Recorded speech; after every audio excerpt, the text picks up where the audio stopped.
C'est quoi le but d'une prédication? On voit ça dans 2 Timothée, chapitre 4, verset 2. Ça dit, c'est Paul qui parle à Timothée, ça dit « Annonce la parole de Dieu, insiste que l'occasion soit favorable ou non, réfute, corrige, encourage, toujours avec une grande patience et le souci d'instruire. » Réfuter, ça veut dire quoi réfuter? Dans le contexte biblique, réfuter, ça signifie contredire ou démontrer que quelque chose est faux. Donc, c'est un des buts de la prédication.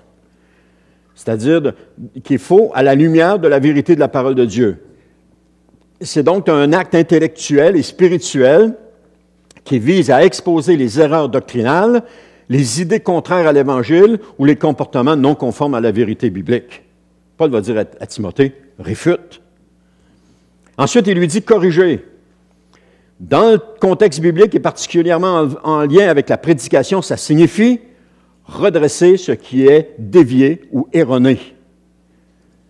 Corriger, c'est comme quelqu'un qui, son arbre pousse croche, il va attacher une corde pour le tirer, pour le mettre droit, puis il va piquer un piquet pour que l'arbre reste droit.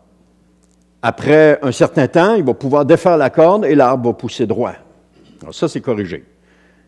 Alors que ce soit dans la doctrine, les attitudes ou le comportement, ça implique une intervention qui vise à ramener une personne ou une situation dans l'alignement avec la vérité de la parole de Dieu. Alors, Paul a dit à Timothée de corriger. Et puis, il lui a dit d'encourager. Et donc, dans le contexte biblique, ça signifie fortifier quelqu'un dans la foi, lui donner de l'espoir, du courage, le motiver à persévérer dans sa marche avec Dieu. Donc, c'est un acte spirituel et affectif qui vise à édifier et à soutenir les croyants face aux défis de la vie chrétienne. Donc, la prédication, ce n'est pas seulement encourager, comme certains me l'ont déjà dit à un moment donné. Oui, mais tu es supposé être là pour nous encourager. C'est aussi corriger, c'est aussi réfuter. C'est les trois ensemble. Il faut qu'il y ait cet équilibre-là dans la prédication. S'il y a juste l'encouragement, il y a une déformation de la prédication, un déséquilibre dans la prédication. Et s'il y a un déséquilibre dans la prédication, ça amène un déséquilibre dans la doctrine, ça amène un déséquilibre dans l'Église. Parce que la prédication, c'est un des buts de venir à l'Église. Alors, il faut que ce soit le mix des trois ensemble.